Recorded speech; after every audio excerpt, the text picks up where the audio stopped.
என்ன சார்? இன்றைக்கி ஸ்பெஷல் ரொம்பவே சுவையான வெங்காய தொக்கு. இது ரொம்பவே ஈஸியாக செஞ்சலாம். வாங்க எப்படி செய்கிறதுன்னு பார்க்கலாம்.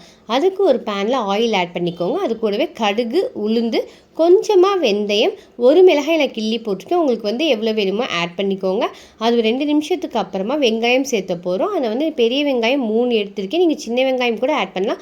உடனே செய்யணும் அப்படிங்கிற பட்சத்தில் பெரிய வெங்காயம் நீங்கள் எடுத்துக்கலாம். ஸோ இந்த மாதிரி கிரைண்ட் பண்ணி ஆட் பண்ணிவிட்டு ஒரு 4-5 நிமிஷம் நல்லா வதக்கி விடுங்க. அந்த பச்சை ஸ்மெல் போனதுக்கப்புறமா லெமன் சைஸ் புளியை கரைச்சி ஆட் பண்ணிக்கோங்க. அதுவும் நல்லா ஒரு 3 நிமிஷம் அந்த தண்ணிலாம் வத்துற அளவுக்கு விட்டுருங்க. அதுக்கப்புறம் மிளகாய்த்தூள், உப்பு, கொஞ்சமாக பெருங்காயத்தூள் சேர்த்து நல்லா வதக்கி விடுங்க. இது ஒரு ஸ்டேஜுக்கு மேலே கெட்டியாகி எண்ணெய் பிரிய ஆரம்பிக்கும். ஸோ அந்த ஸ்டேஜில் கொஞ்சமாக ஒரு 1/4 அரை ஸ்பூன் அளவுக்கு வெல்லம் சேர்த்துட்டு நல்லா மிக்ஸ் பண்ணி விட்டு இறக்குனீங்க அப்படின்னா சூப்பரான ஈஸியான வெங்காய தொக்கு ரெடி. பண்ணுங்க, சப்ஸ்கிரைப் பண்ணுங்க. தேங்க்யூ.